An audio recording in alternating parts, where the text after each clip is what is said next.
Okay, welcome everybody. Thank you for coming today. Now we will be having the Buddhist addiction counseling / Buddhist informed addiction counseling panel.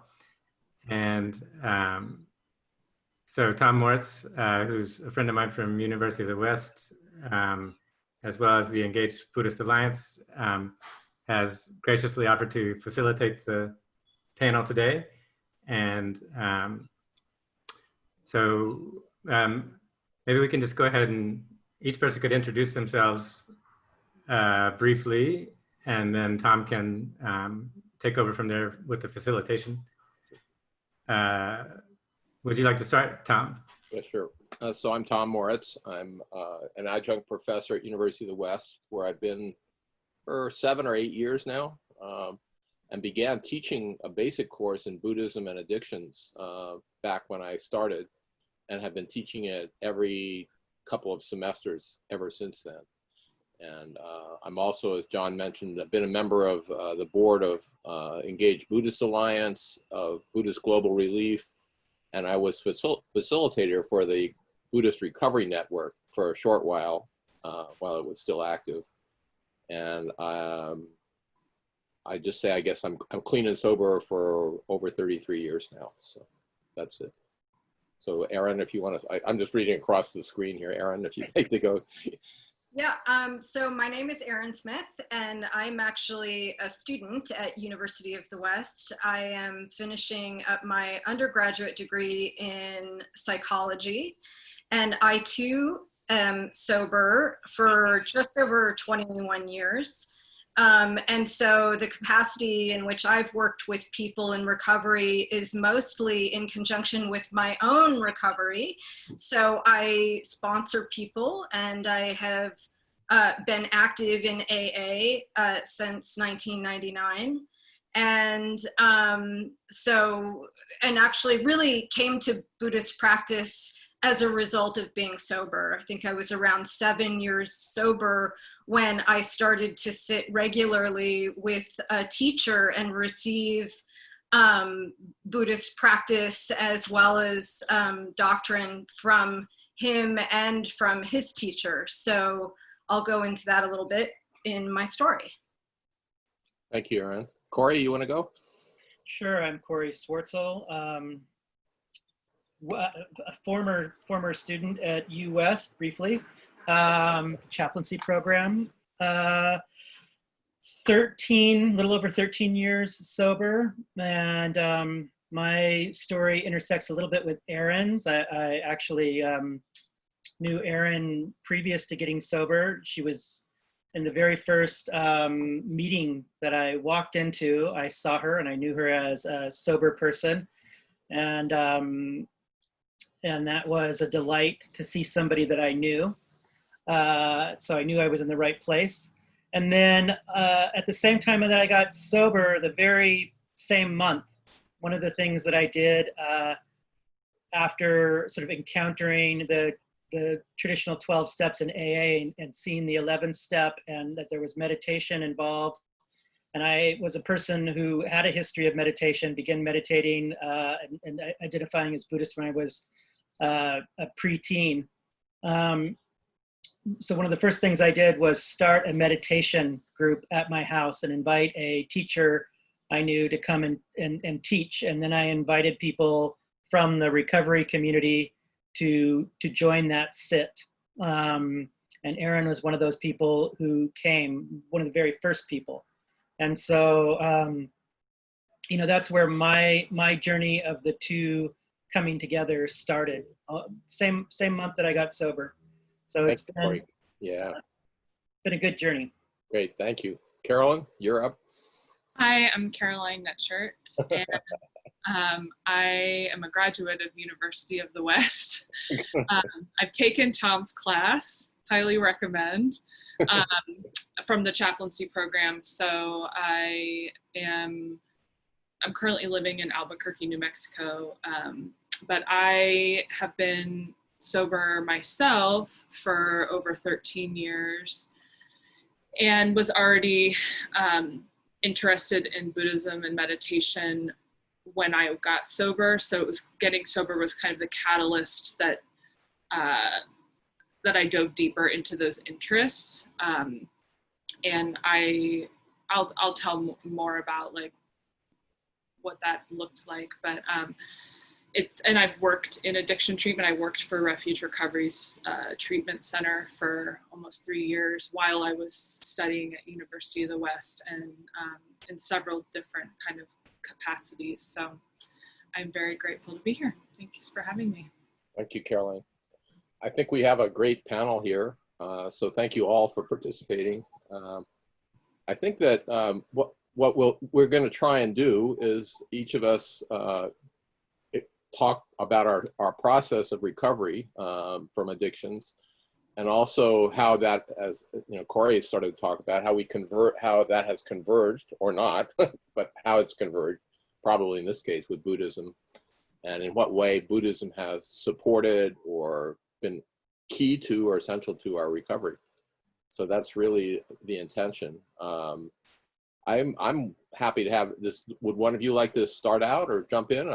Whatever. And I would just add, I think it would be good in the process if we can talk a little bit about how we understand addiction, and also how that relates to Buddhism. So I'll leave it at that. And now we just got Eduardo. I think Eduardo is coming on board. So Yeah. You there, Eduardo? Yeah, I'm trying to Here, hold on, I'll help you out, Eduardo. There's an issue, a technical thing that I have to do to help you. okay. Okay, now try it again. Okay, thank you. There he is. Hey, Eduardo. Cool. Good to see you. Hi. Your timing is Hi. perfect, Eduardo, because everyone was just introducing themselves. Yeah, so your timing's perfect. We just asked you to give a brief introduction about your connection to recovery and to Buddhism. Yeah. Yeah, I was trying to submit some homework, and then I was like, it's 1 o'clock. You know, I forgot that, you know. Yeah, so I got caught up doing that, and yeah. So where we at? Introductions? Yes, just introductions. Yeah. Okay, so I'm Eduardo Farias. I've been in somewhat well, I was incarcerated for 23 years since the age of 16. Involved in gangs, substance use, abuse, sales. As a kid, growing up and also growing up in the prison system. I got clean and sober in around 2012 after my last stint in the hole, I guess you can say, or administrative segregation. I've been involved. I got involved with Buddhism while in prison. It helped me a lot with my transition into sobriety, as well as, you know, substance abuse courses in there and classes and things like that I reached out for help, and they provided help for me, and I became a mentor in these classes, and eventually I went to school for it. I was selected, one of the few selected in prison that was selected to go to school for substance abuse counseling. Eventually I became a mentor there. I was eventually released by a parole board, and I came out here, and I've been doing counseling since. I've been in the field out here since I've been out. I believe it's been now 2 years today that I've been out of prison. So right now I'm a supervisor to all the counselors where I work at, and also a case manager and a trainer to the counselors. So that's what I do. And I just got a second job doing, I work for the state, but I also get a second job in private recently that I've just been hired for to do on the weekends, which isn't going to be fun because there goes my weekends. But I like experience and I like to be challenged, so that, you know, it's a different element when it comes to private, you know, as opposed to working for the state where you have parolees. At least that's been my experience. So far, that's what I got. That's great. Thank you, Eduardo. I'm glad you're here. Yeah. Glad we're all here this morning, this afternoon. Thank you, guys. I should explain, everyone. I've been doing an awful lot of Zoom meetings, teaching, and also recovery meetings for the last 4 months. So I have a habit of waving and doing gestures in the screen. So please don't let it distract you. Okay.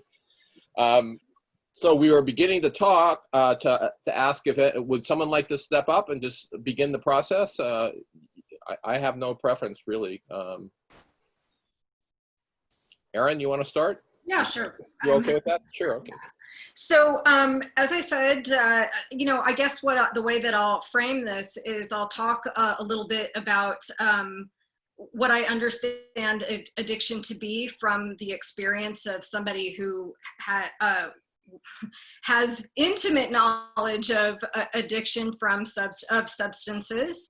And then my recovery process and really how Buddhism has played such an important role in my recovery, not just from drugs and alcohol, but from other forms of clinging and aversion as well. So, because, you know, 12-step has not only helped me stop drinking and using drugs, but it's helped me, particularly in the latter years of sobriety, to detach from my addiction to relationships.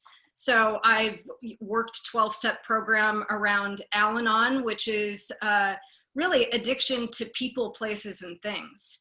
And that's essentially, which I find to be very nicely illustrative of how Buddhism works, because, you know, Buddhism talks about craving and the clinging that arises when you're identifying anything as sort of like an emotional necessity, right? Like if my serenity is being impaired by the fact that some relationship isn't going the way I want it to, and that, you know, produces this sense of dis-ease in me, then I'm a lot more likely to, if there's no way to mitigate that sense of discomfort, then I'm a lot more likely to go back to some of these old habit patterns of drinking. So, you know, the first thing about getting sober is you have to be separated from drugs and alcohol, which is really hard. You know, for me, you know, I got sober when I was 27 years old. My sobriety date is May 16th, 1999. And, by the time I was 27, I was a daily drinker for many years at that point. Probably from the time that I turned 21 till the time that I turned 27, I drank on a daily basis. You know, there is this thing that happens to those of us who start drinking during our early developmental years, is that we become somewhat emotionally stunted. At least that was the case for me. Like when I got sober, it became clear to me by working the steps that I was really dysfunctional in a lot of areas of life that other people seemed to have a lot more skill in, like just basics. Like I remember early in sobriety, like within the first few months, when the phone would ring, I would have a panic attack because I wouldn't know how to answer the phone. I felt like I was going to do something wrong or say something wrong. So, you know, I didn't know. It was very hard. It was like just doing basic things in life felt so difficult, insurmountable. I didn't have a lot, you know, I grew up in a household where there was a significant amount of abuse. And I do believe that that contributed to my reliance on drugs and alcohol. Like it was essentially a way for me to regulate my emotions. I wasn't taught any other skills in how to do that. And so, and, you know, Gabor Mate talks a lot about that, of, you know, addiction being a function of trauma, essentially. It's a trauma response. And I definitely believe that to be the case with myself. So, you know, the suffering that drinking and using produced was sort of compounded because I was already struggling with life. I was already having a difficult time processing my emotions around a lot of the things that I'd gone through as a young person. but then I was drinking, which was taking away my ability to consciously choose my behaviors and actions. So, you know, I was going into blackouts and finding myself in situations that were terribly harmful to myself and to others. You know, when you're a woman and you're passing out in rooms full of people, bad things happen. And so this is the kind of suffering that one deals with, especially, you know, when you're dealing with this day after day, year after year. So I had a moment of clarity, and honestly, I consider it to be just this great gift of insight. And to this day, I spend a lot of time considering where that came from, because it was such, it meant the difference between me continuing down this road, which, you know, most likely would have led to death. I was definitely drinking and driving, so it's an utter miracle that I didn't kill myself or someone else. And as I said, I was also just really putting myself in very dangerous situations that it's surprising things didn't end up in a much worse way for me. But I had this moment of clarity. I was actually at a party in Silver Lake, and I was drinking a beer, which I don't think I had ever had just a beer, right? Like, what's the point of that? So, and I had something akin to a kind of white light experience, where actually my entire life flashed before my eyes, and I could see that every bad thing that had ever happened to me, alcohol was the common thread. And this is even before I started drinking myself. I could see that the alcoholism had been running through my entire familial line and had produced, you know, this was the karma that I later came to understand, where it wasn't just my karma that I was having to contend with, but my familial karma as well. And I had this moment where I thought to myself, I wonder what would happen if I stopped drinking. And to some degree, what I noticed after that time is that the world sort of rearranged itself to get me sober. I think it was, I didn't drink the next day, which is tantamount to a miracle.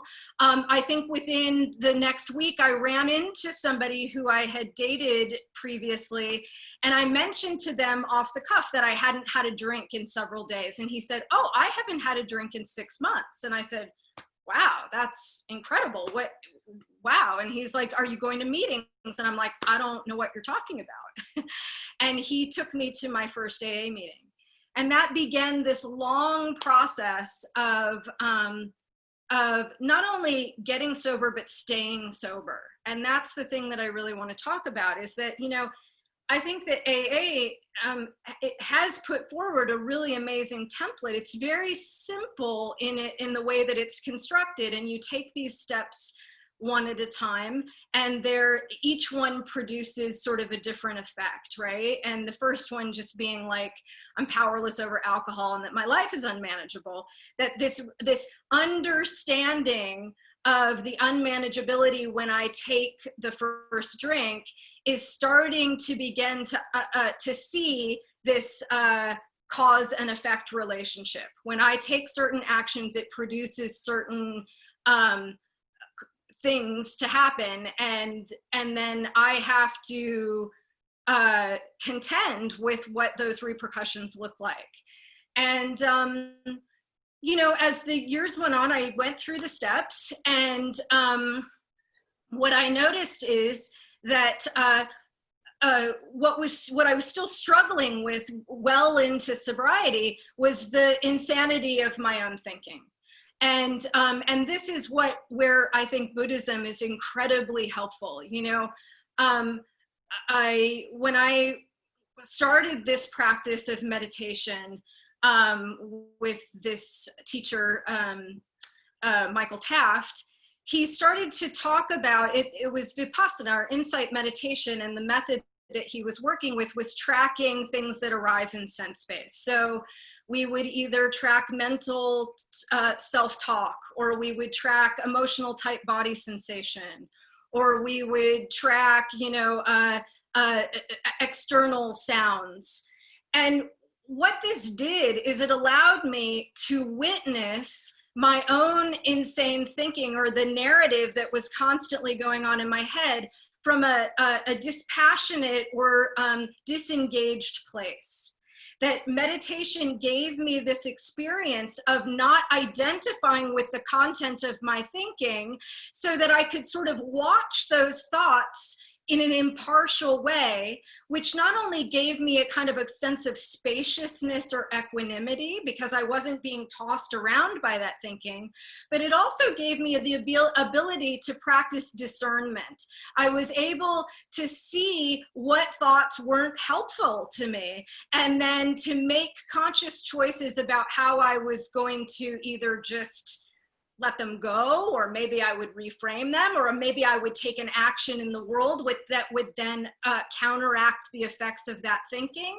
It essentially gave me more choice to be consciously aware of how I was being kind of unconsciously moved about the world by my own internal processes. And that was directly related to Buddhist practice. And then, you know, even just deeper understanding of like the interconnectivity of everything. You know, so much of this internal state that I was trying to quote unquote fix through drugs and alcohol was this intense feeling of separation, this intense feeling of like, that this me that I had constructed out of all of these different experiences was bad or broken or unlovable. And just this ability to kind of see the interconnectivity of everything, and to really understand that I'm not so different from others. And of course, this is where, you know, counseling others in AA also comes into play.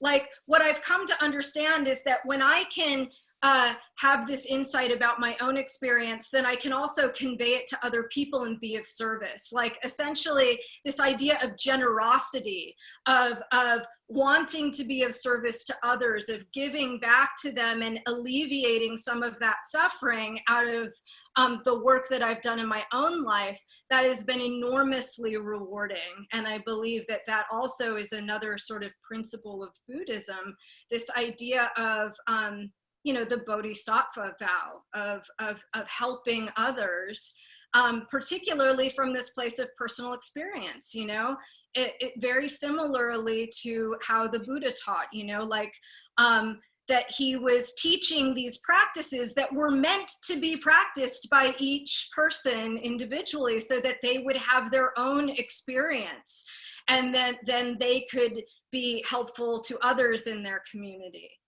So Tom, I don't really know how long I've been talking. So you've got about 3 minutes, Erin. That'll take you 15. Perfect. Yeah. So, you know, I consider this to be a very fluid process. I continue to practice meditation on a, you know, in all honesty, not every day, but very consistently.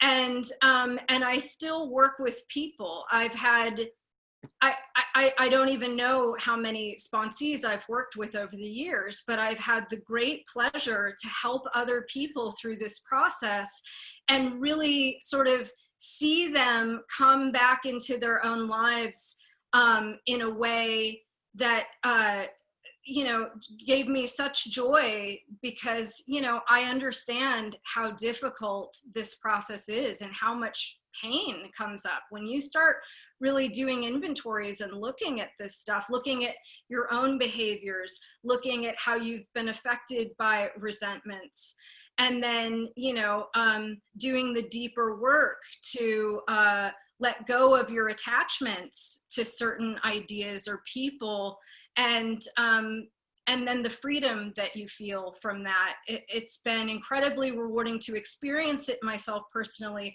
and then also allow other people to access that in their own experience.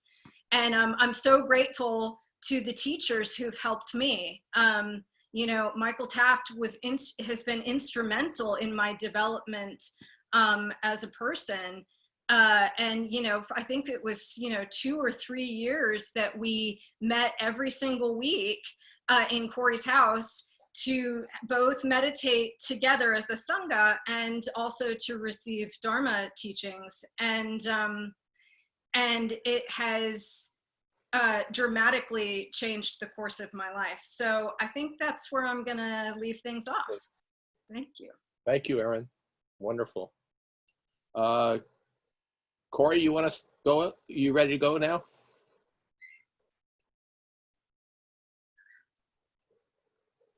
What's our time? Is that 15 or 10? I can 15 overall. Would you like a little notice somewhere in there, or are you okay? Sure. Yeah. I'll give you when you've gone 10. I'll let you know. Okay. Thank you. Great. So again, yeah, Cory Schwarzel, and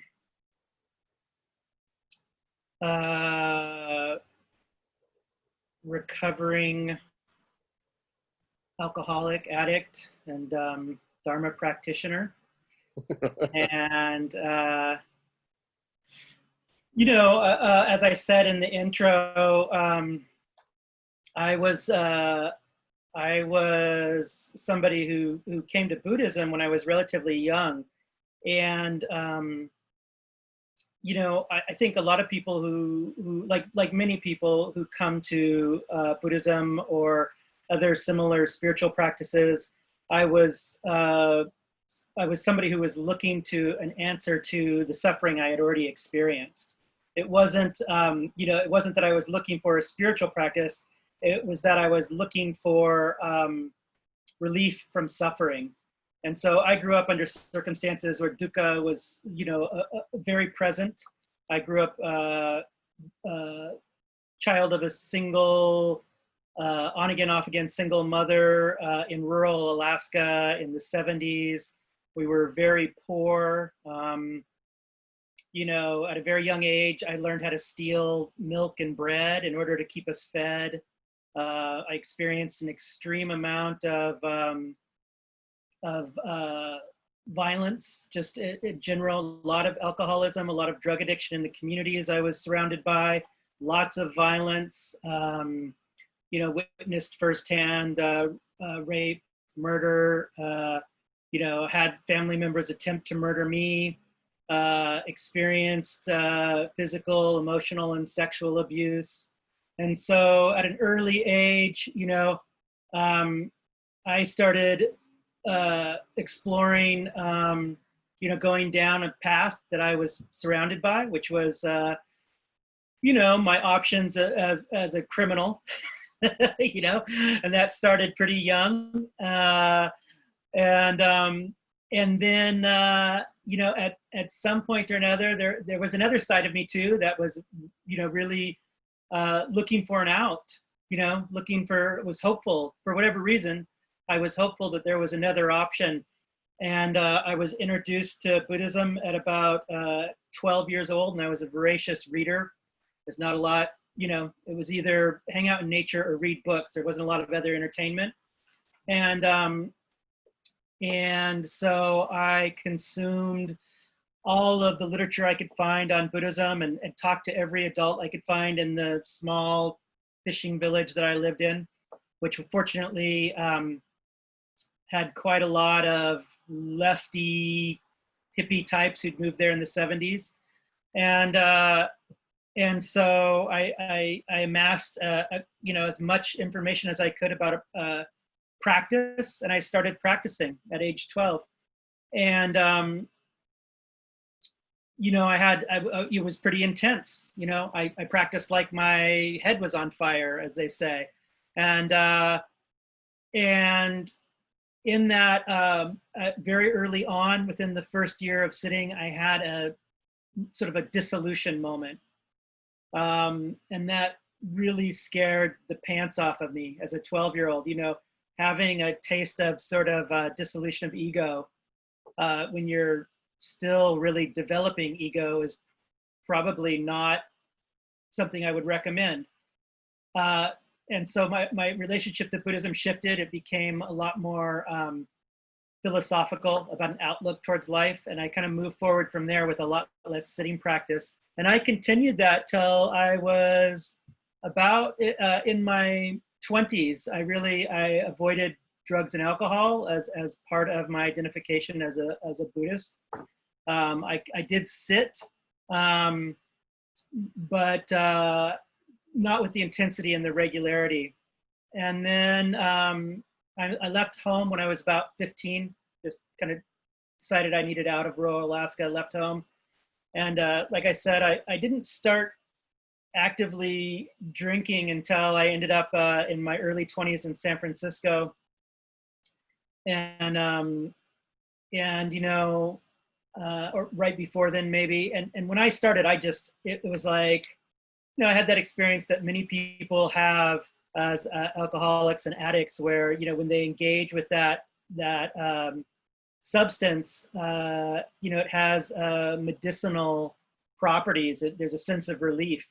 And so, you know, I was like the person sitting, you know, meditating, the meditator who's really clenched, really holding that really tight, proper sitting form. That's what it was like for me until I found that drink. And I found that drink. And I had my first real drink. I guess I was maybe 19, 20. And I was off to the races, as they say. Within a month, I was shooting heroin. Yeah. So it didn't take, you know, it didn't, I knew that I had found the thing, you know, that at that moment seemed like the doorway to relief from suffering. And actually what it really showed me was how much I was suffering. I didn't realize how much suffering I was walking around with until I found this medicine that seemed to directly relieve the suffering. And, you know, that continued on for another more than 15, 16, you know, that was like a 16, 17 year journey until I got sober. And, you know, the last few years before I got sober, I went to some meditation retreats, did a lot of intensive yoga. I was looking, you know, I began to realize that the thing that had started to be a relief from my suffering was beginning to be a cause of suffering. And, you know, I was having a lot of unpleasant experiences and, you know, brushes with the law, various things, you know, that it was just getting kind of sketchy. And so I was looking for a solution, and it just, you know, the surprising thing is how long it took me to realize that maybe quitting using and drinking might be the solution. You know, it took me a number of years. There was a lot of denial around it. You know, the suffering really had taken off a life of its own and its own energy, and there was sort of like a karmic feedback loop. And so, you know, as Erin said, you know, that moment of realizing, wait a minute, maybe it's this, you know, it was sort of a vipassana moment, an insight moment, you know, that moment, that flash of clarity. Wait a minute, what if all of this suffering, you know, what if the common thread here is my using, my drinking? And it's still, you know, and then it took me a few more months to, you know, then there was another moment one day where I was like, oh, I'm going to have to go to one of these meeting things that, you know, I hear these people like Erin or other people I had met speak about, you know, I might be one of those people. And then I went, and, you know, like I said before, almost immediately for me, I saw the necessity that I was going to have to bring in, I was going to have to reinvest in a Buddhist practice at the same time. It wasn't going to be enough to do the 12 steps, but it was also going to have to be, you know, the Four Noble Truths and the Eightfold Path. And I couldn't arrange in my mind, I couldn't see how I could do one without the other. That was obvious from the get-go. And so I immediately invited a friend of mine, Michael Taft, who was teaching, to come to my house and do a regular sit. And you know, that it kind of exploded almost immediately. There was an immense amount of interest in the local recovery community. You know, people wanted some, you know, there was this 11-step thing, prayer and meditation, but meditation was kind of still a mystery for people at that time. You know, it wasn't, you know, mindfulness hadn't taken off yet. Buddhism didn't have the sort of chic that it might have gained between then and now. And so there was a very strong response in the community. There were times, there were evenings where there was nowhere to, you know, you couldn't sit in this house. And it's not a small house, it's a pretty decent sized house. It was packed wall to wall with people sitting, every piece of furniture, all on the floor, people standing, you know, down the hallway into the kitchen who couldn't even see the teacher teaching. And, you know, it was like this, you know, on and off for several years. And Michael Taft, after 3 or 4 years, left, relocated to the Bay Area, and we continued on, you know, in a much smaller capacity, but he sort of handed the torch to me. And this was around the time that I was studying chaplaincy at University of the West. And people like Danny Fisher and Victor Gabriel, you know, suggested I take up that torch and sort of continue in that capacity as a meditation teacher. And, you know, my sort of tenure as a meditation teacher has very much been about working within the realm of recovery.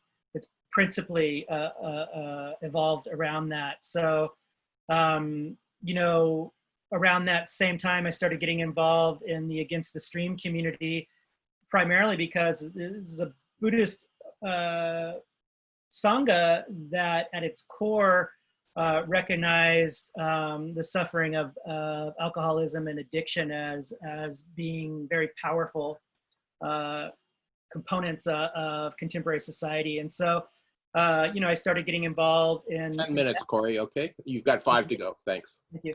Involved in that community, and very rapidly, because I was already a teacher and because I had a few years experience in recovery, they kind of tapped me to be one of the early sort of facilitators for refuge recovery.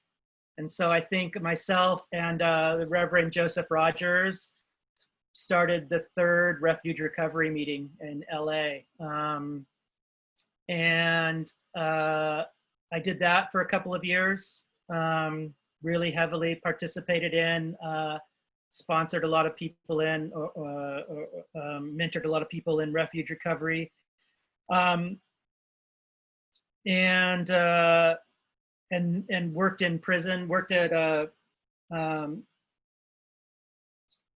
doing some prison work for a while with Gary Sanders, who now teaches up in Portland. So we worked up at Tehachapi, CCI, which is a maximum security prison that had a very, very strong Sangha sitting group, really dedicated sitters. I did that for a while, and then I was involved in a really bad accident, a serious back injury, and I had to sort of withdraw. You know, I was doing a lot of things in the local Buddhist community, and I just had to pull back. You know, I couldn't sit, I couldn't take a car ride. I went through multiple surgeries, minor and major surgeries, probably 7 surgeries in all. And still dealing with that today. And, you know, I guess I would just say that Buddhism, you know, the Four Noble Truths and the Eightfold Path for me have been really intertwined all along.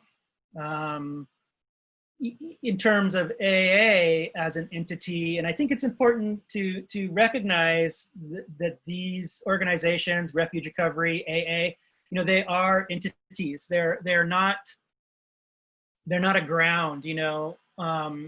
They are their own entities with their own sort of personalities, their own karma, you know, and that we shouldn't consider them sort of separate from that sort of karmic cycle. And you know, so for me, AA as an entity provided the space. I you know, my first couple sponsors weren't down with the idea that I was sort of a godless recovery person. That was a little bit hard. And that was one of the attractions to Refuge Recovery, was finding a space where nobody had a problem with that notion. You know, that was valuable to me. But I found somebody who was willing to work with me and explain it to me in terms I could understand within the context of the traditional 12 steps, and who had no problem recognizing that I was Buddhist and I didn't have a quote unquote God.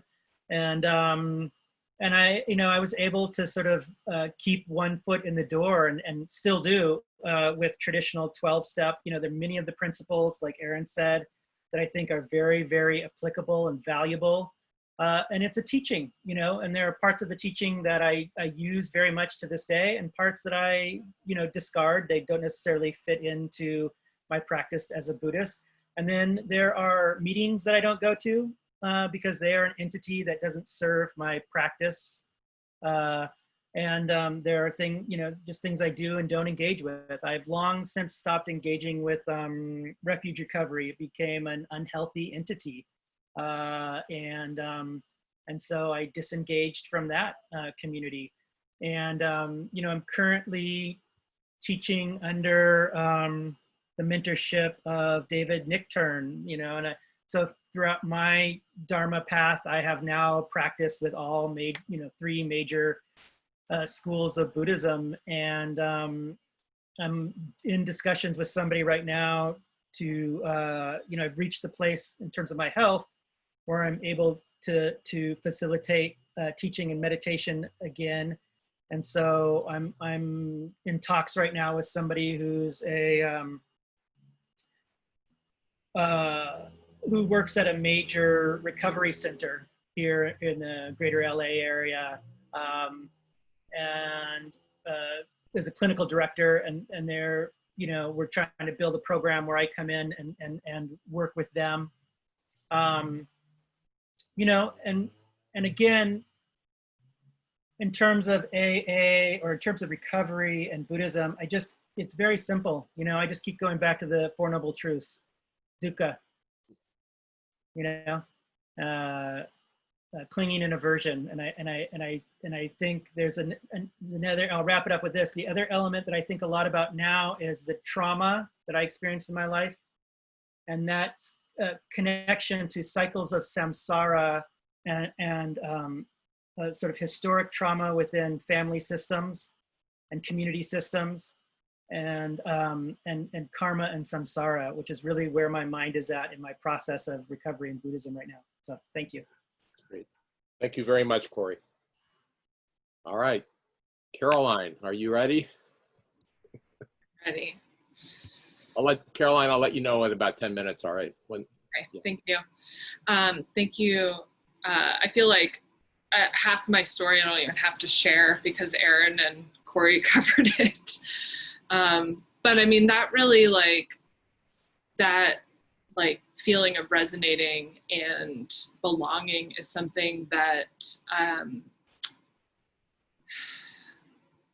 that both AA and Refuge Recovery help me to stay sober and help me to get sober, because I think for me, I grew up in alcoholism. It looked very good on the outside, like of my family, but it was, you know, it was dysfunctional, and there was a lot of emotional abuse and gaslighting, and like basically everything I thought I was feeling was like being told to me like that everything's fine. And so that, I think really, that like feeling really drove me into like wanting to not feel that way, and also shaped how I learned to distrust my own intuitions, which I think both being in AA and Al-Anon have helped me to see like how I relate to myself, how I relate to other people, and all of the things I try to use to manipulate all of those things. So I got sober when I was about 25. I was living in Austin, Texas at the time. And I'd been interested in Buddhism for like a few years prior to that, when I'd taken a class in college that was like, you know, an Eastern religion class. And so I'd actually started seeing a therapist, just thinking in terms of like counseling people with addiction. She was a Sufist, and that was like part of how she presented herself to clients. And so she had me doing some guided meditations and Sufist meditations. And like, I thought they were interesting, and I was really trying to work with them, also still drinking. So like there were these two things kind of happening alongside of each other. And it just, you know, it really wasn't like my practice. Like it was an interesting practice, but it just wasn't like that very resonant feeling that I had when I'd read about Buddhism prior to that. So she and I talked about it, and that's when I was starting to develop, I say that loosely because I was still drinking a lot and using drugs and not present for myself or my life, but I was really interested. And I think that it all kind of came, you know, together in that same time. And she, as a therapist, was really, I mean, skillful in like helping me to uncover. I was the one in my therapy session that was finally like, do you think that I have a drinking problem? Like, she never pointed the finger, and, you know, maybe she should have, but like, it was really like a self-discovery of like, and she was like, maybe that's something to think about, you know? I was seeing her on Mondays, and like every weekend I was like blackout for like 3 days, and, you know, would spend the entire session telling her about like all of these, you know, traumas and dramas. And so that's really like, I had friends who were sober in AA, and that was what was available that I understood at the time. So I did that. And at the same time, I knew that Buddhism was something I really wanted to explore. And as, you know, part of the 12 steps is like exploring what your own spirituality means to you, so that it's a really genuine like path for you, which I appreciated. And so I went to a few different places in Austin. Austin's like a pretty, you know, like hip spiritual place. And so there was a lot of places to go.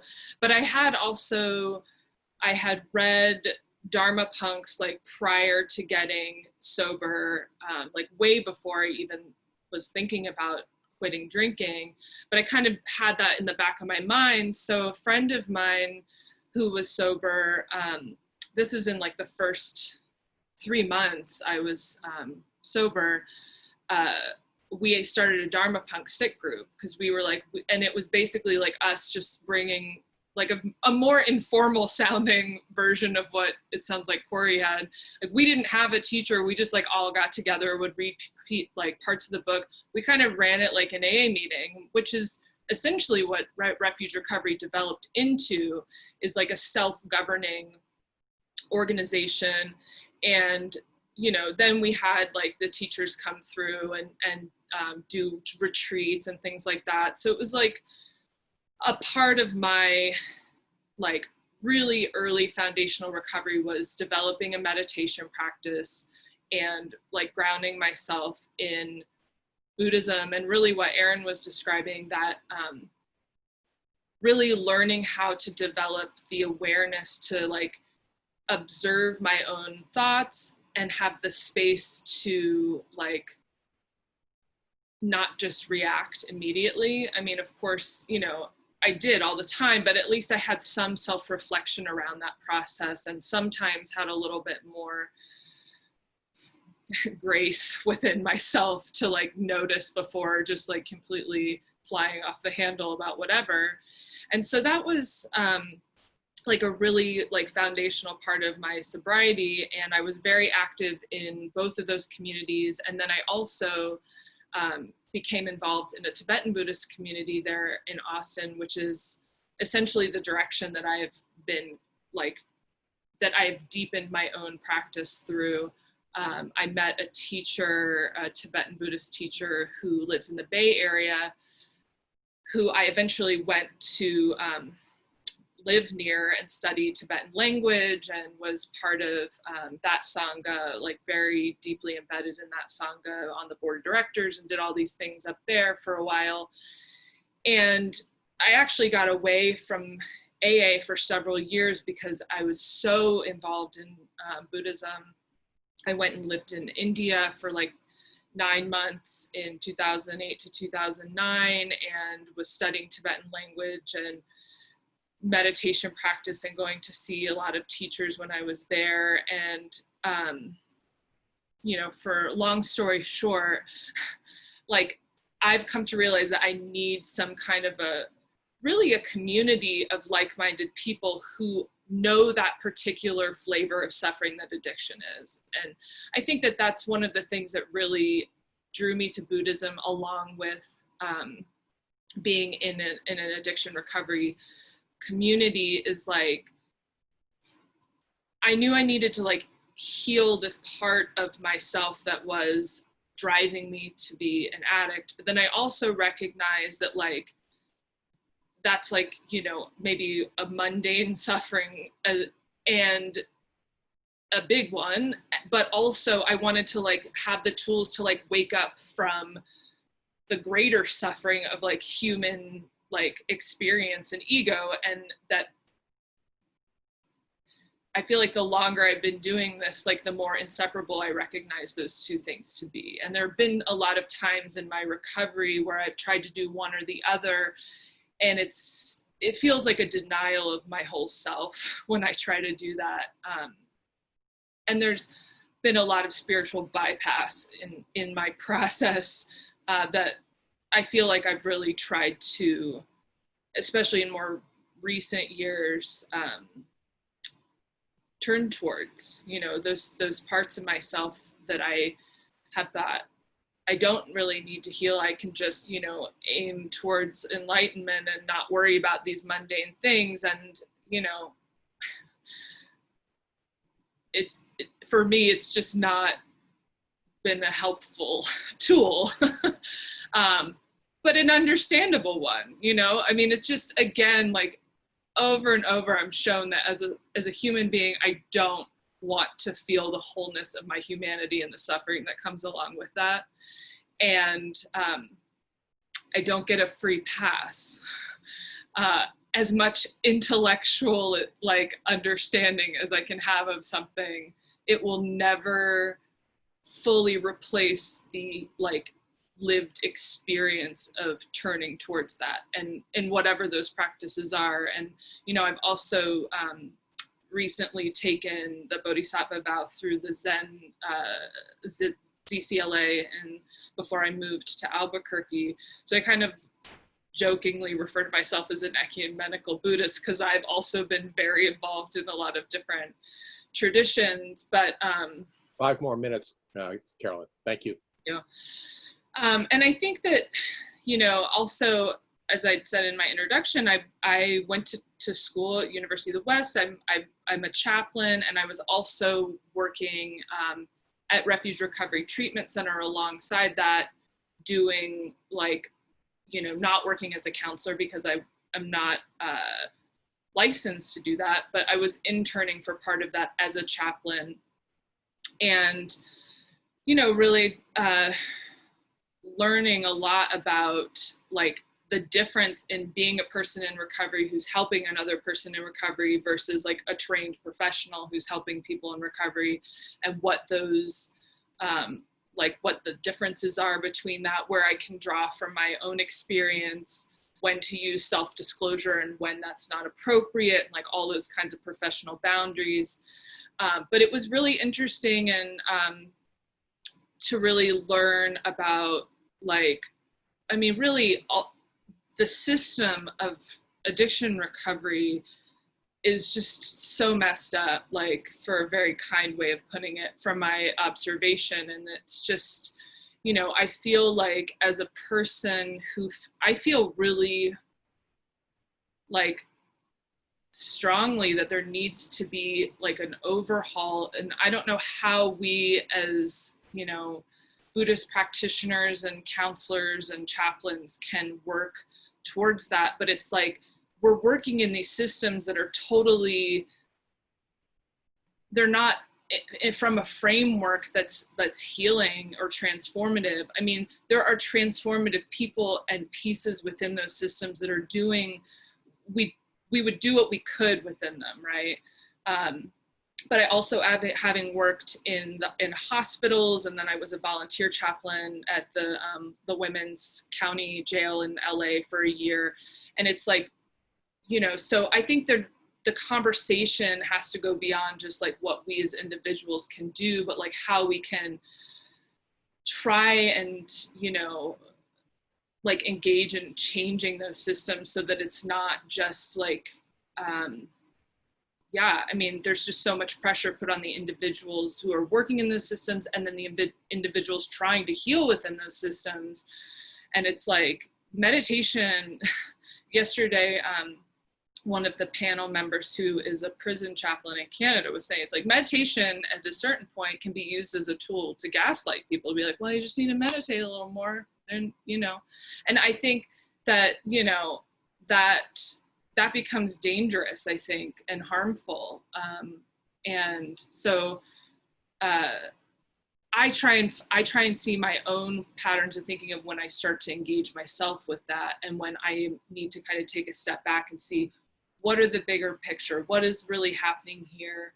In 12-step language, they call that right sizing. Like, what is the reality, you know, of what's happening? What's within my control right now, but then also what can I do to engage in changing that? And I don't have any answers, but I do hope that like these types of conversations and spaces will like bring like some sort of, you know, emergent strategies to the surface, so that we're not just constantly trying to like chip away at these really big things, and so that we can actually transform ourselves and help other people to transform. So I could talk about that a lot, but I will stop there. Thank you. That's wonderful. Thank you, Caroline. Okay, Eduardo, you're up. So again, I'm Eduardo Farias. So yeah, substances have been part of my life since I can remember. I mean, I think I share a lot that, you know, I drank alcohol through sippy cups. You know, I used to have an uncle who used to think it was funny for me to kind of stumble over and watch to see how far I got after I drank whatever amount I drank. Of course, my parents were not aware of it. My father being an alcoholic as well, and having other vices. A lot of dysfunction in the home that I grew up with. I wasn't really aware how much of a dysfunctional home it was until I got kicked out at 13 years old and lived with other people. And I compared the 2 or the 3 or the 4, and I realized how much different each household was. I thought it was normal. Eventually I moved in with, you know, drug dealers that were part of a neighborhood, that were part of a gang, that I eventually incorporated into that type of lifestyle. I felt validated there. I felt, you know, after being, you know, some traumatic event as far as being rejected from parents. So my perception was at the time that I was being rejected by my parents, by being kicked out, not just once, but several times. And so I eventually ended up in prison. lot of fear, a lot of anxiety, a lot of resentments that I had kind of held on to, a lot of trauma that I came in with and also developed along the way with my experiences there. And alcohol was a way of me coping with it. It's the only way that I knew. At the time, I didn't know that art was also a coping mechanism for me that kind of worked for me a lot. I didn't know it was a way for me that I was dealing with something. I think Erin talked about my emotional understanding was stunt because of the trauma and because of the exposure I got, lack of neglect, I guess you can say, and so the only way I can express what I felt in any way was through art, whether it was what I drew, whether it was what color I utilized. It was my way of meditation. It was my way of meditation I didn't understand at the time. I had no understanding of what that meant. Eventually, I ended up getting into a lot of trouble in there. Got involved with a lot of things I shouldn't have been involved in. I was exposed to a lot of violence. I thought violence was normal. It became something that pretty much it was an everyday occurrence that I learned to normalize, which was not normal. So I got involved, like I said, in drugs. Eventually I got introduced to heroin, not just the sales of it, but the use of it. And I can relate to Cory when he talked about heroin. Man, heroin for me was another coping mechanism that went beyond alcohol for me.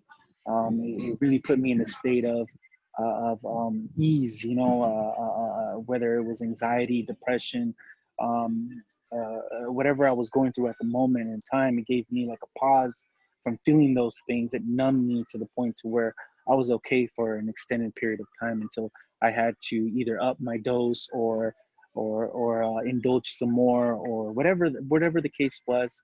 I mean, it was a spiral. It wasn't a fix. It was all it did was extend my process. Well, the time that I had to really sit with all my stuff and process through it. It just made it worse. I kept conditioning a worse situation for myself. In 2012, I ended up in administrative segregation again, and that was probably the turning point. I have already been exposed to some Buddhism. When I was in Folsom, we had been on a lockdown for like 6 months thus far, and I knew it was gonna go on and on and on, so I was looking for a long haul. I started reading every book I can get, and some of the books I got were on Buddhism, and to me, it just couldn't get enough of it. I like somehow inside me there was this internal clock ticking constantly that gave me anxiety, and I didn't know what it was. And finally, when I started reading about Buddhism and learning about Buddhism, it like stopped. It's like something indicating that something worked for me there. It stopped that anxiety, that clock ticking. I felt like a time bomb. Like it's like something's just I'm running out of time, and I'm searching for something. And when I found it, a lot of what I read appealed to me, especially, when Buddha, would give a teaching and he asked Sariputra, do you believe what I said? And of course he said, no, and he agreed with me. You have to experience it. And I was the type of person that questioned everything, because when I didn't question something, a lot of negative consequences came as a result from that. So I learned to question everything, not just accept things as true. And for me, I resonated with Buddhism a lot. And my first teacher was in Centinela. It was through IBS, which is International Bodhisattva Sangha. And there's this lady named Shirley Tam. I don't know if anybody knows her, but to me, I would never tell my mother this, but to me, she helped me grow emotionally. Because here was this woman who was giving up her time, coming to come see me or see us. And for me, it felt like she cared more about my well-being than I cared about my own. And that really flipped my world upside down, because at that time, I had no love for myself. The things I was involved in, the things that I was doing, there's no way that somebody that was capable of doing those things or putting myself in those situations constantly was coming from a place of love, you know. And so maybe a lot of it was from trauma, a lot of it was from resentment, a lot of it was from being rejected by, or so my perception was, to be rejected by parents and things like that. And so little by little, I learned from one teacher to another, and then I started taking course. When I got out of administrative segregation in 2012, I told myself I'd try something new and be sober. So I started incorporating a lot of what I had learned through IBS when it came to Buddhism that I wasn't really practicing. I had the knowledge of it, but I wasn't fully practicing. Only a little bit of it. And so when I started practicing it while I was in the hole, when I got out, I put myself in a better situation, a better place to come from, because I was sober. Or I was abstinent because I wasn't sober. I really didn't understand how to stay sober. I was struggling. I finally got some help through some substance abuse classes in there, but still, University of the West, they had their Buddhist courses that were going on in there, and the chaplaincy and stuff like that. And I got involved with that, and that helped me a lot to really understand Buddhism. And for me, it worked. And eventually, my condition changed enough for me to be released from prison. It wasn't an easy path. It wasn't an easy task. It wasn't something that I earned overnight. It took me a long while. It took a whole complete change of a corroded way of this ethical principles that I had that just had completely changed, kind of washed away. They're still there. I still have them, but I look at them differently. The concepts and the filters that I had are no longer present. I no longer have the behavior, and I have a full understanding of the consequences that lifestyle brought me. You know, I eventually, I don't know how it happened. I got involved in counseling. It just, somebody saw something in me, just like this old lady Shirley saw something in me, and people saw something in me, and gradually kind of pushed me towards something. And every time I tried to, I guess when you Joseph Campbell always says, when you find your bliss, it just kind of just takes you. It has a way of just taking you, and when you get out of that road, it seems to pull you back. And I experienced that so many times already. To where I even try to not be a counselor and try to do something else, and somehow I got dragged back in, without even understanding. My first job in the counseling field was a conversation I was having with somebody. I thought it was a regular conversation, and this lady tells me, "You're hired," and I'm like, "What are you talking about? I'm hired." And I'm like, it's just one of those situations. And for me, it's like, every time I try to go away from something, it just pulls me back, whether it's Buddhism, whether it's counseling. And that's where I relate to what Joseph said. When you follow your bliss, you're in your bliss. It's like nothing takes you away from that. And for me, it's Buddhism and it's counseling, because giving back, I did 12 steps. I still have a sponsor in NA that I still speak to, not as much as I used to, but I still do. And for me, it did a lot. 12 steps did a lot for me. I do agree with Caroline when you're talking about it's a counseling, substance abuse field is like a Band-Aid, to a deep wound. There's so much that's involved when it comes to drug addiction and because you're talking about trauma. I mean, it's like anger. Anger is a secondary emotion, but it comes from somewhere else. Same thing with substance abuse. Just comes from so many different directions that we don't do enough to really heal the wound. We do more of just putting the Band-Aid on it and hoping that the Band-Aid sticks long enough for a wound to heal. And for me, that's where I incorporate a lot of Buddhism into my counseling. Five more minutes, Eduardo. 5 more minutes. Okay. Because for me, it doesn't do enough. And when I recognize trauma, because I recognize something I've been through, whether it's abuse, whether it's even a gang lifestyle, corroded thinking, maladaptive thinking, all these things, when you're talking about, we do behavioral chains, I take it to karma, cause and effect, conditioning, attachments, all these things that we pretty much all spoke about. those things I try to incorporate when I do counseling. And for me, it's just really important to maybe I can't heal the wound because the whole system just really needs to change. I agree with Caroline with that. It really does need a change. It doesn't do enough to really heal the wound or the trauma or all those other things. It's kind of like a system that puts guys in for a period of time and moves them along, and hopefully they stay sober. And here's some statistics behind their sobriety and how the program did and didn't do and all that. Like, we had a whole lot to do with it. We have so much to do with it, only so much. And for me, you know, that's been my experience so far. So thank you guys. That's great. Thank you very much, Eduardo.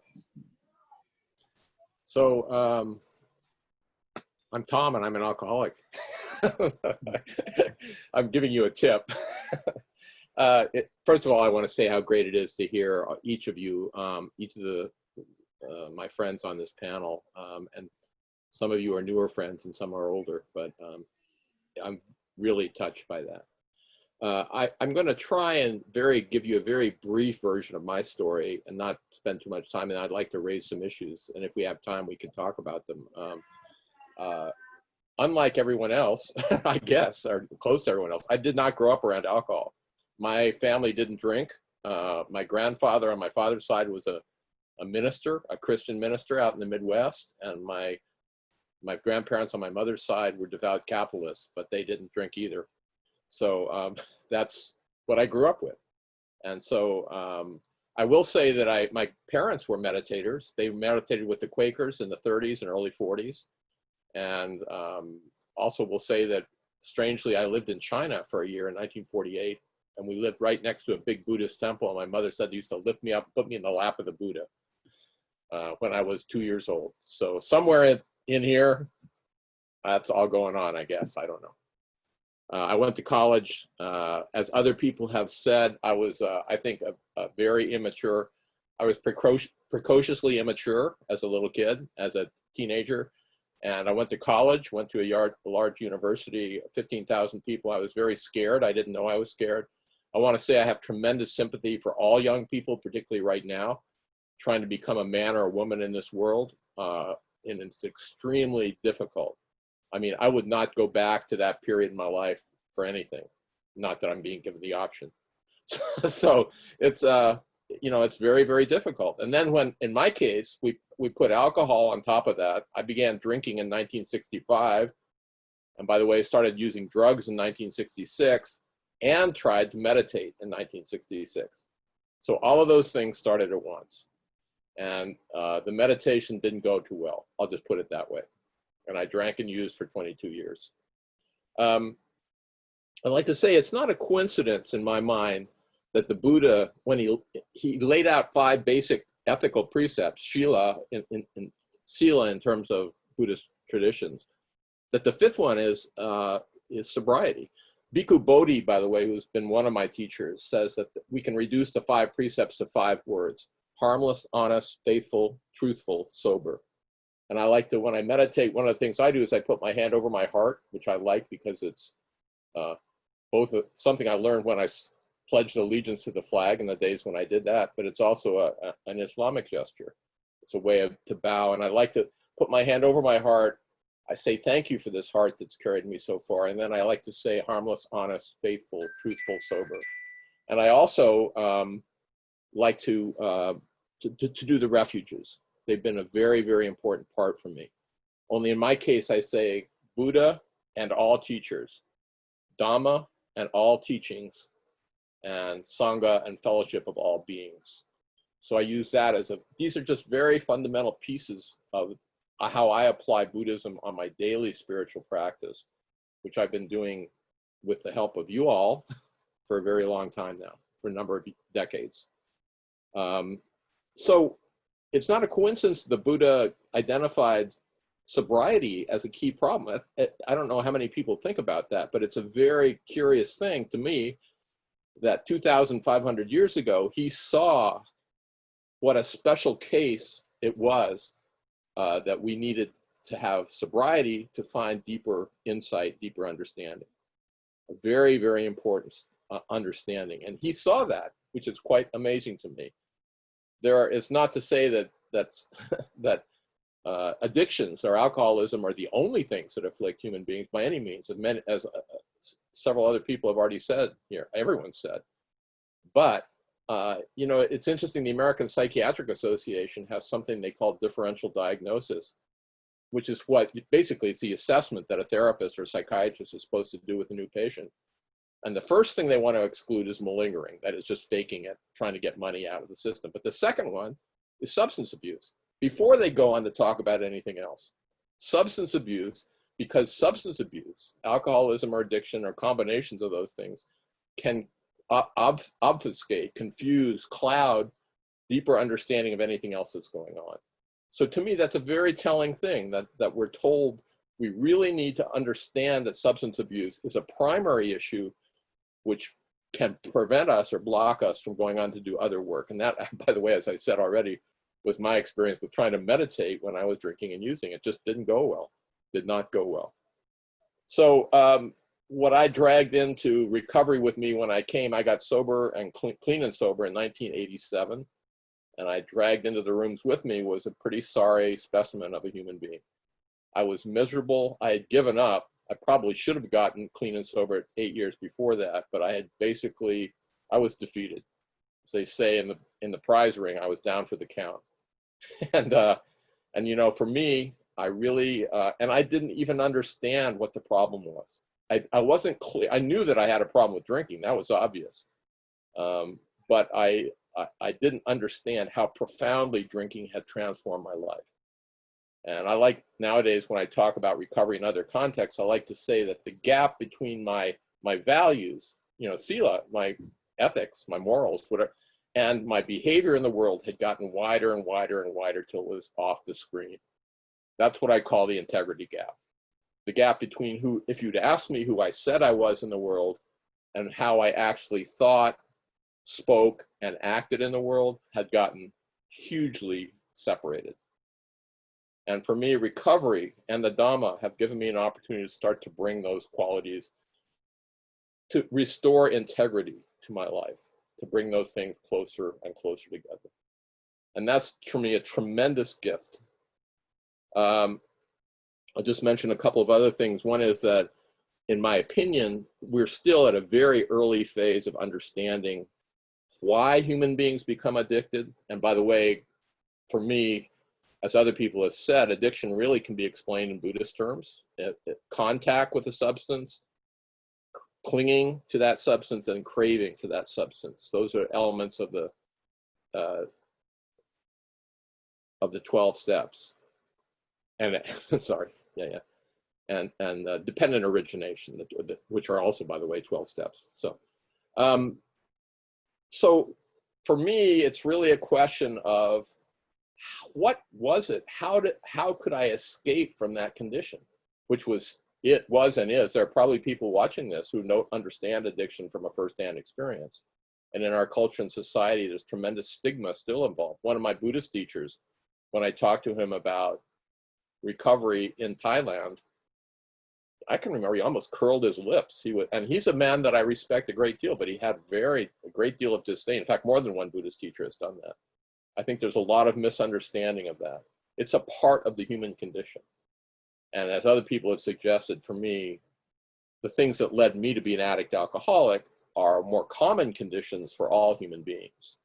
It's that condition of struggling with the three basic factors, you know, with anicca, anatta, and dukkha. And we all experience dukkha. There's Mark Epstein, the Buddhist philosopher, has written about the dukkha of everyday life. And I believe that. But not every human being becomes an addict alcoholic. And what the preconditions are for that is still being understood. It's a biopsychosocial, and I would say spiritual problem. Biopsychosocial, all of the above.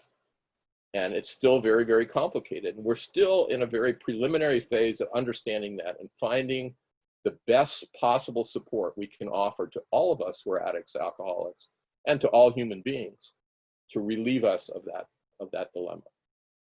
So I'll just, I think that's basically all I really want to say. I'm grateful that we're all here. I'll just say one other thing, which is, and I mentioned this, Bhante Sumita gave a keynote talk last night. He's a gift to our University of the West. And we were talking about the roots of violence and of destructiveness and injustice in the world. And I'll say the World Health Organization, who we're hearing a lot about these days in the COVID crisis, has a really wonderful document on violence internationally. And it talks about the ecology of violence. Violence does start with the individual, but it also has a familial dimension, a community dimension, a neighborhood dimension, and a national, international dimension, all of the above. And in my opinion, those of us who are recovering, first from the condition of addictions of various kinds, but also from the condition of being a human being lost in attachment, all have responsibilities to step up and offer to the world in the best way we possibly can relief from all of those conditions.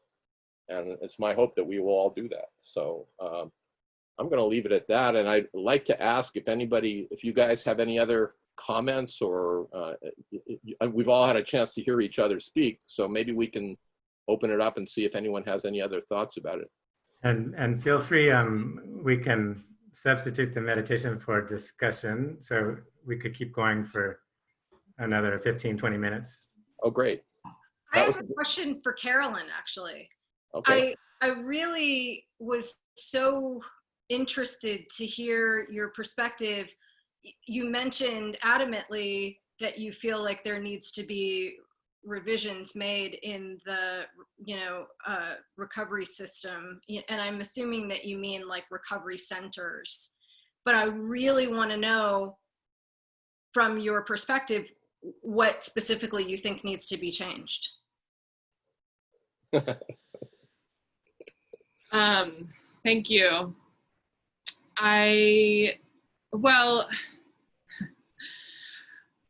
Gosh, it's a big question. And I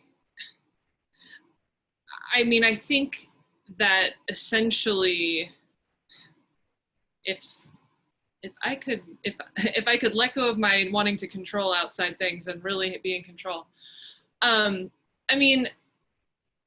all of the social systems, the way that our culture works, that create conditions for poverty, that create conditions for, the way our education is, our healthcare and availability. Like, I'm talking about like big system changes, not just like within the recovery centers themselves, although the way that those systems operate within that is really dysfunctional. And there's, people who take advantage of the systems and do harm, like in addition to just like the innate harm of it. They're like,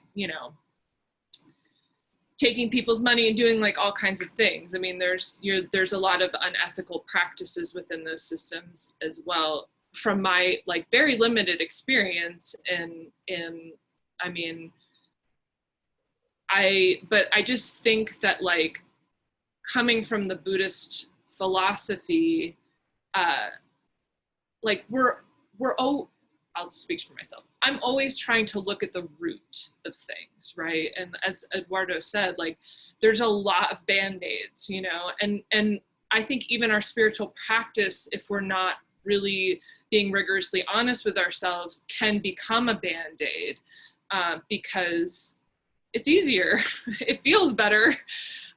So it's like looking at, like even you had mentioned like trauma, being trauma informed, and like really looking at the roots of those systems, so that like essentially putting addiction treatment centers out of business, like getting rid of the prison systems, like abolishing police, really like radical ideas, but essentially it's coming from this place, at least in my perspective, that would be addressing the roots of the issues that cause these things. And yeah, like, I don't know what that would essentially look like. There are people who've been doing this kind of work and research for decades that I would want to look to and not try and make it up myself. But those are the kinds of things I'm thinking of, like having had these very limited experiences, and just seeing also the, you know, the stigma around addiction and within all those systems. I mean, working in the hospital was really eye-opening, and I did not share with anyone that I was in recovery there, which I've not really been like very protective of that anonymity, because it's felt like a bridge that a lot of people have used to get sober.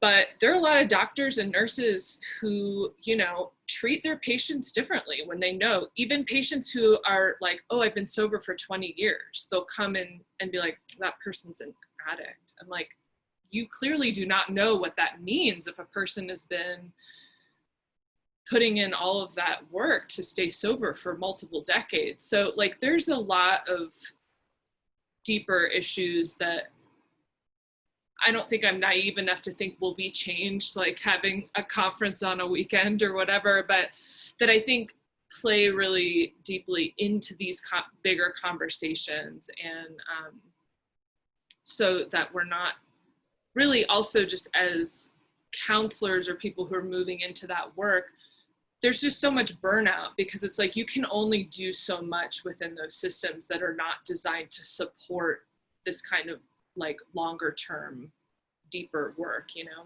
Great. Great. Thank you, Caroline. I'd like to ask if Eduardo and Cory would like to respond to that question as well. Changes to the current structure of recovery, that's more or less the issue, yeah? Well, I don't have a lot of, you know, I'm sort of a sideline witness in terms of the professional recovery world. You know, I have lots of, know a lot of people who work in that realm. I've been surrounded by people working in that realm, have, like I said, recently been invited to go work in that realm.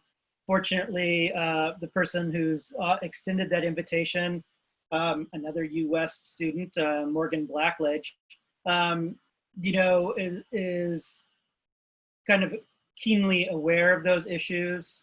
And, you know, that's an ongoing sort of discussion that him and I have been having. I don't think anybody who is both Buddhist and in recovery and then has exposure to certainly to sort of either the institutional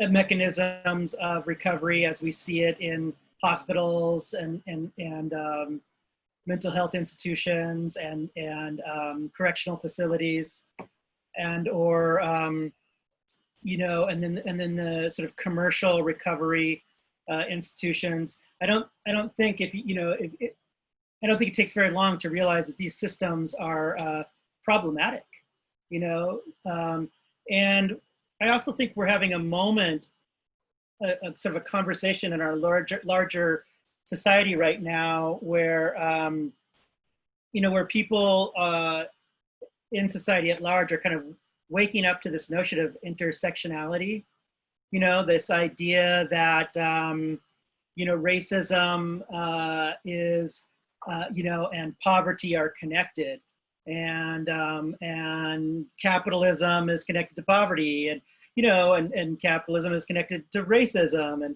and you know, misogyny is connected to these things, you know. So we're getting around to this point where people are actually beginning to discuss institutions and cultures and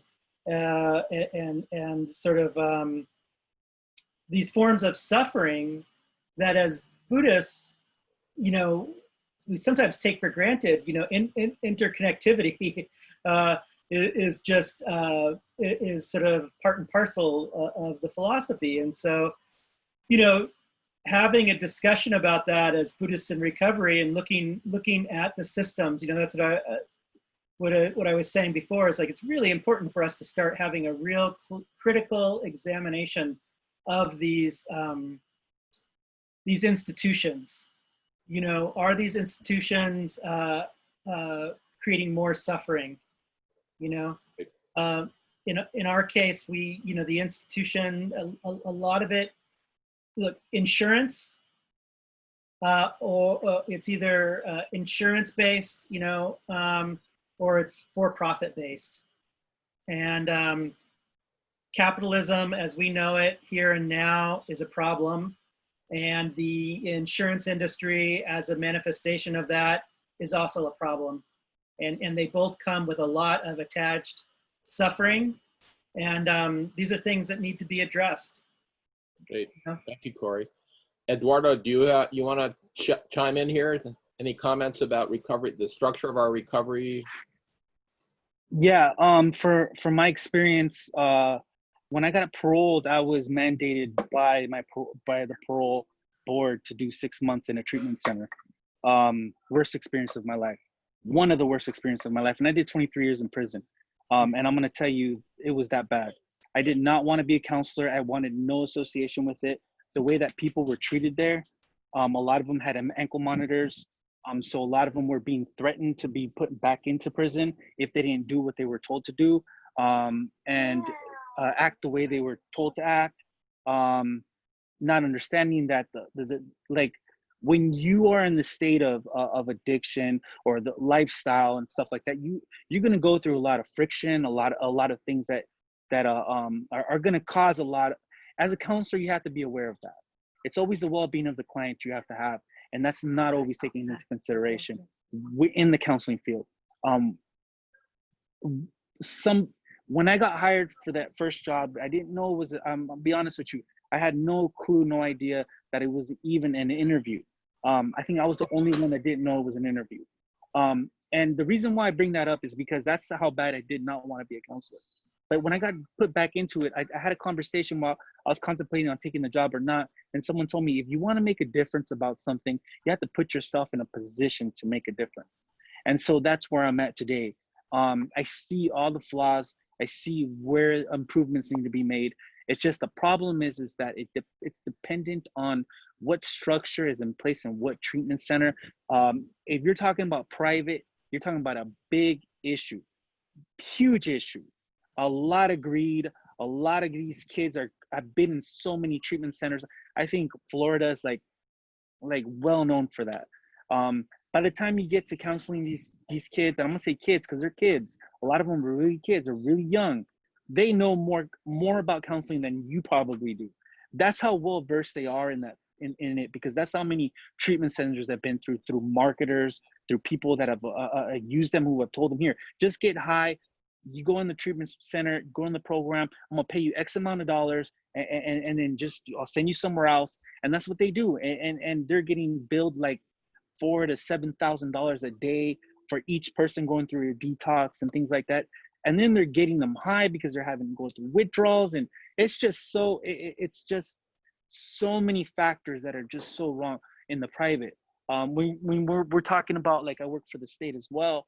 The state it's a little bit better, but I'm only gonna say only because a lot of the guys they want it more, because a lot of the guys do not want to go back to prison. But I will say that as far as the counselors goes, I've been around some inappropriate counselors. I've been around some counselors that disregard their ethics, so on and so forth. And for me, some treatment centers don't really care. They don't do too much. They allow these counselors to continue doing their job the way they've been doing it, and they're okay with it as long as they stay.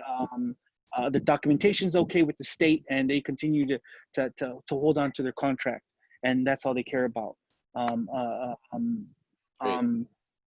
So that's so far, that's my experience. Thank you, Eduardo. Yes. I'd like to chime in too, just very quickly, and say that I think it's really important that we understand, when we say there are systemic problems, that really means that no one operating within that system can actually be as fully creative or as possible. And the prison system is a great example.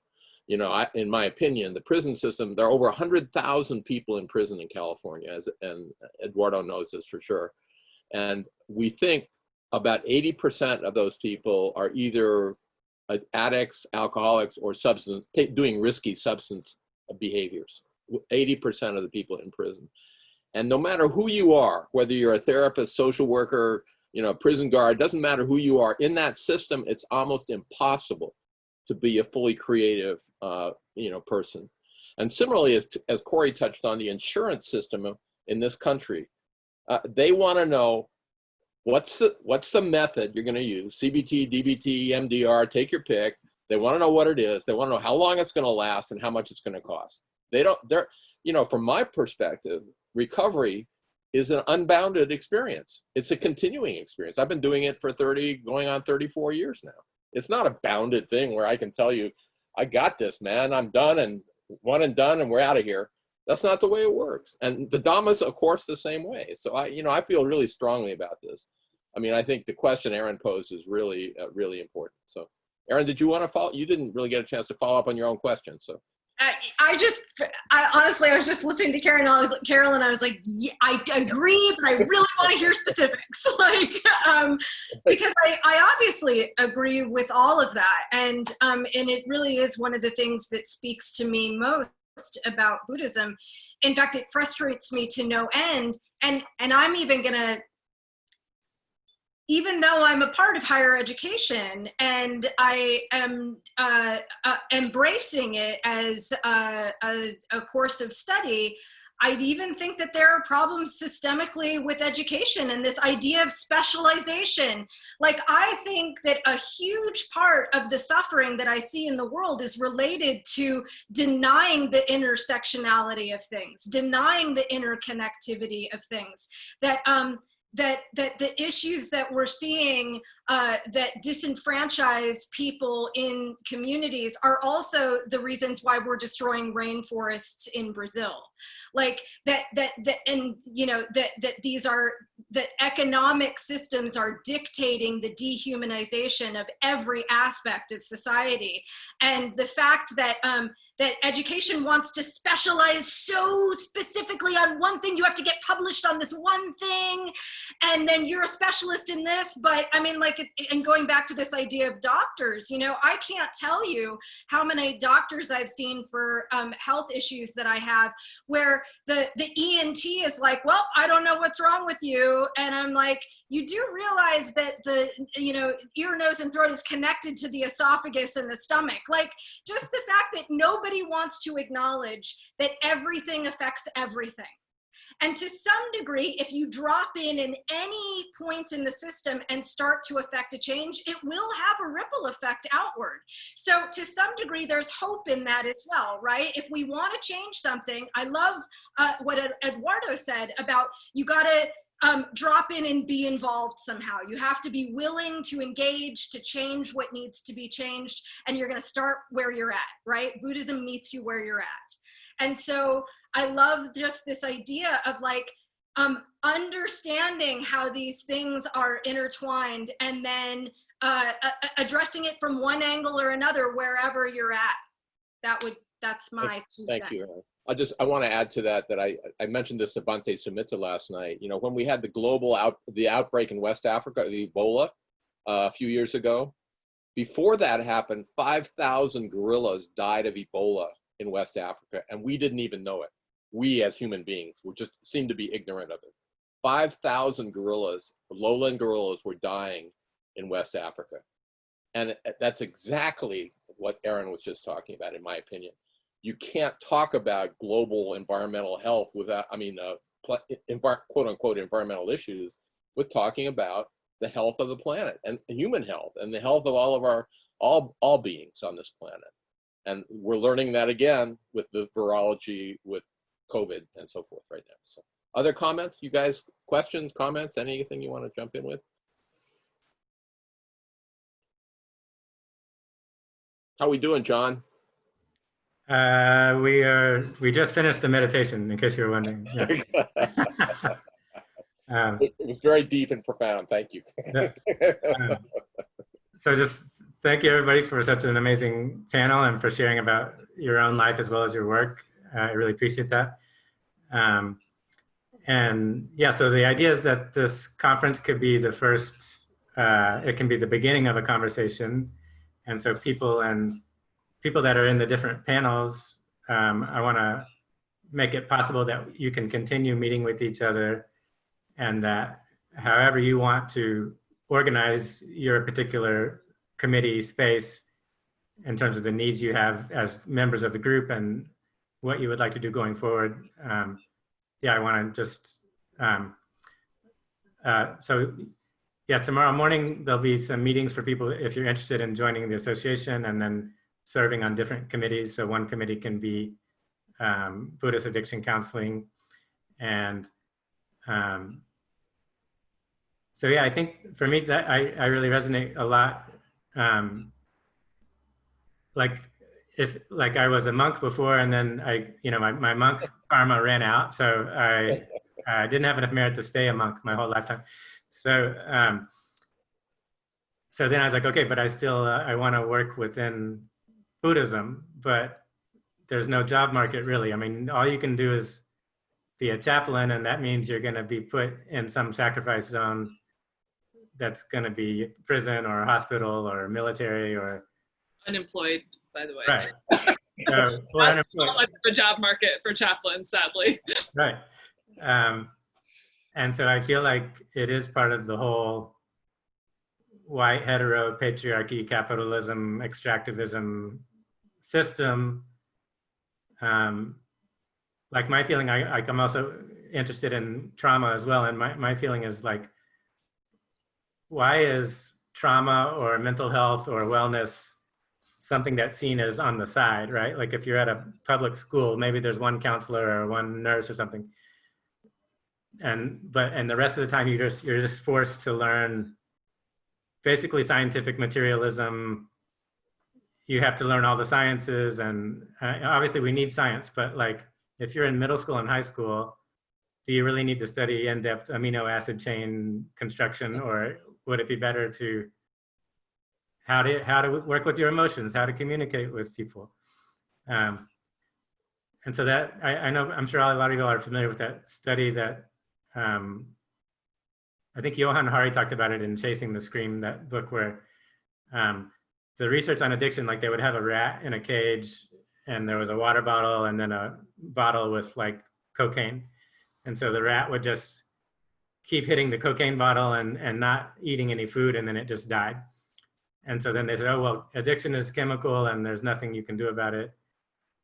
And then, but someone started asking, well, the rat is alone in some cold, isolated cage and there's no comfort, there's nothing. So then they did the experiment with Rat Park, where there was like exercise and food and other rats to socialize with and even, form romantic relationships with and things like that.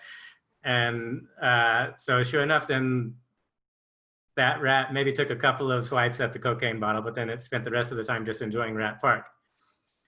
And so, yeah, to me, the idea then of, the farther I go, the more I'm interested in socialism and interested in the connection of contemplative practice, Buddhism, socialism. So that's my perspective of that.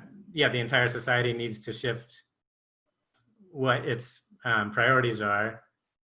And I think also that gets into scientific materialism, which we were talking last night, that we don't know what consciousness is. There's no proof that it's dependent on matter. There is no evidence that when you die, that's it, there's nothing. So then these ancient wisdom traditions that have some spiritual experience and nirvana as like a human potential that's possible for humans to experience, I feel like that's what's missing within the culture and within the education system. And there were reasons to separate church and state because of messed up patriarchal dogmatic Judeo-Christian stuff that we needed to separate, but I feel like we threw the baby out with the bathwater. And so we have to find a way then for the contemplative dimension, the religious dimension to come back into the culture as a whole, while at the same time having a very critical perspective, so that, yes, religion also has played a part in all of the destruction. that makes me think as well with Buddhism.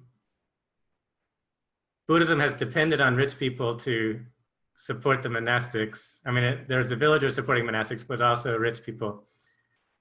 And so it's had the three, you know, the king, the monastics, and everybody else, which is like, you know, the understanding from French society, the three estates of the clergy, the monarch, and everybody else.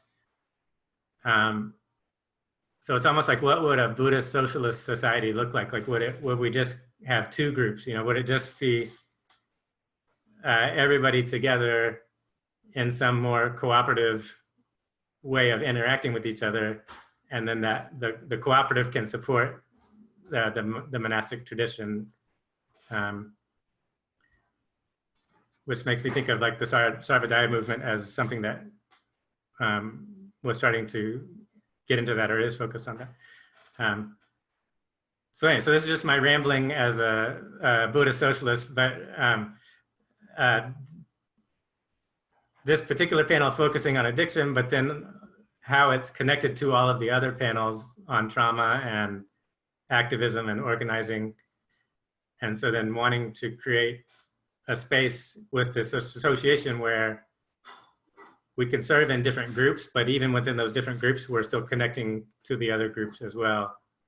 And then another project I'm working on is working with a group in Claremont to create what we're calling a contemplative care worker cooperative, where we would offer contemplative-based health and well-being practices, services, first online, and then over time, as we learn more about how to deal with COVID, then also working within churches and temples.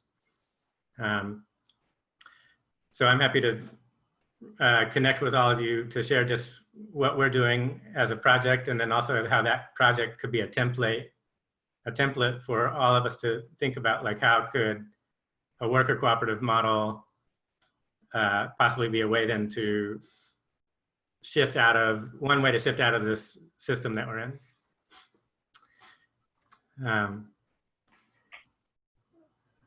Does anyone have any final remarks, or would anyone like to respond to that, what I just said there? Say thank you, John. Thank you for organizing the conference and for those thoughts. So. Yeah, you're welcome. Yeah. So much. Yeah, I'm gonna again repeat that. Thank you so much for that. And I came here to talk about recovery, and I'm leaving thinking about Buddhist syndicalism. So I call that an excellent, excellent afternoon. Thank you all. Thanks, guys. Thanks. Thanks. Hey, Eduardo, thank you, man. Yeah, See nice you. to meet you. It's Thank so you. good to hear from all of you.